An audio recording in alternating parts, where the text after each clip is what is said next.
Flor y Canto presenta.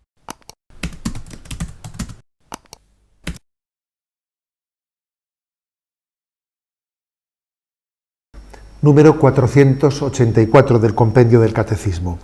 En caso de amenaza de guerra, ¿a quién corresponde determinar si se dan las anteriores condiciones?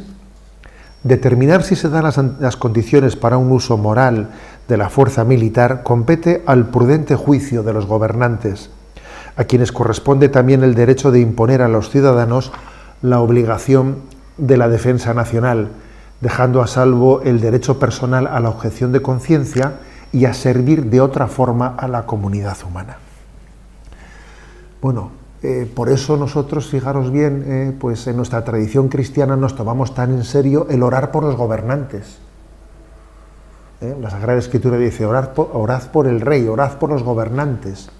Nos tomamos muy en serio ese empeño porque es una gran responsabilidad la que adquiere un gobernante, por ejemplo, de tomar una decisión tan grave, ojalá, no la tome nunca a lo largo de su vida política, de su servicio en un cargo político, de meter a una nación en una guerra. Qué gran responsabilidad, ¿no? La Iglesia reconoce que ese gobernante legítimamente,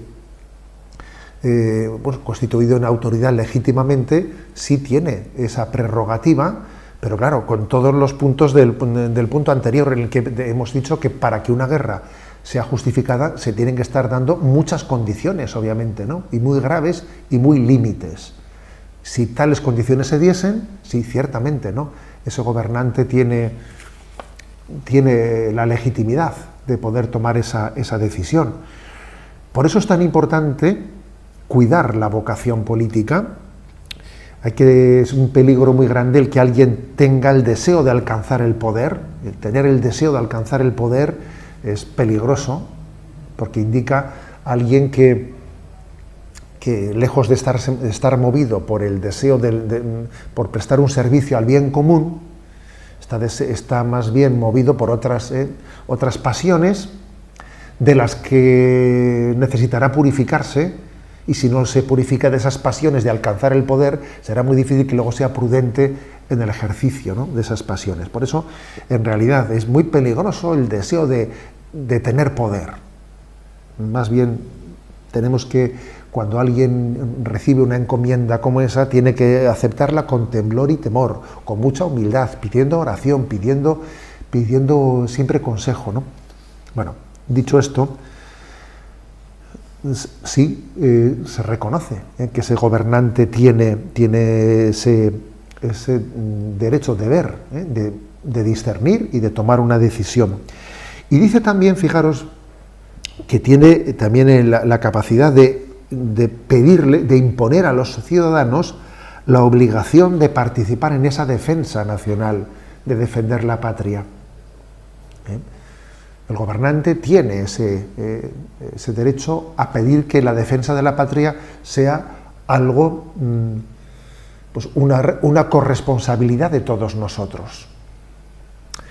Bien, es verdad que este principio, yo sé que yo estoy aquí hablando, pues eso, en un momento histórico en el que el criterio de autoridad está muy en crisis.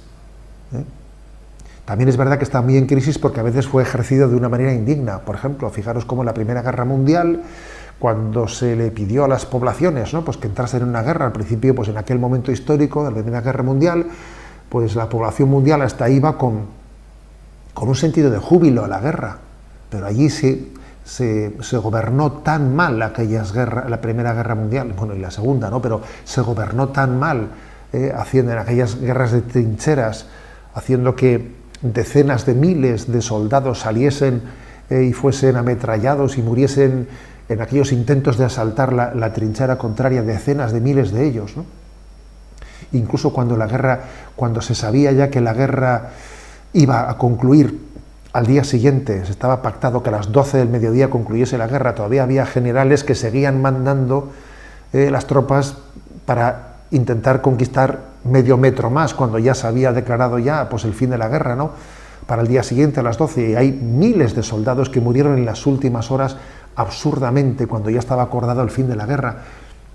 A ver, el hecho de que se utilizase de una manera tan errática, errónea, la autoridad, hace que en este momento pues hay un gran desprestigio, hacia la autoridad, y entonces existe el riesgo de la insumisión, existe el riesgo de no tomar conciencia del deber patrio, pero ese deber patrio existe.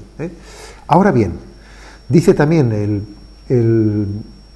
este punto del catecismo que los estados, los gobernantes, tienen siempre que tener en cuenta el derecho de objeción de conciencia. Habrá personas que por su sensibilidad religiosa, por lo que fuera, tengan un problema de conciencia,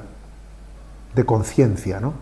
De servir de esa manera. Todo el mundo tiene una obligación de servir a la patria en caso de conflicto, pero no necesariamente todos tienen que hacerlo con el ejercicio de las armas. Habrá otras muchas maneras de ayudar a la patria en un conflicto, pues asistiendo a los heridos, haciendo otras muchas cosas, ¿no?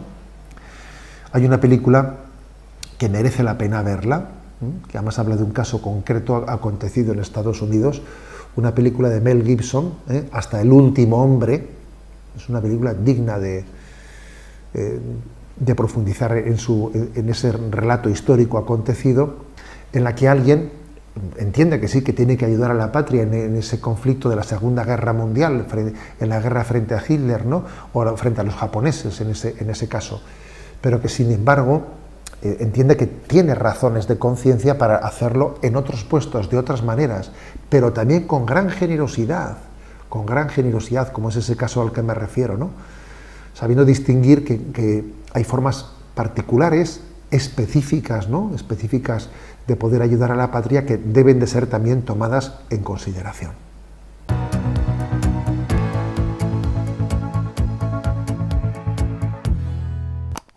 Flor y canto, Santa María.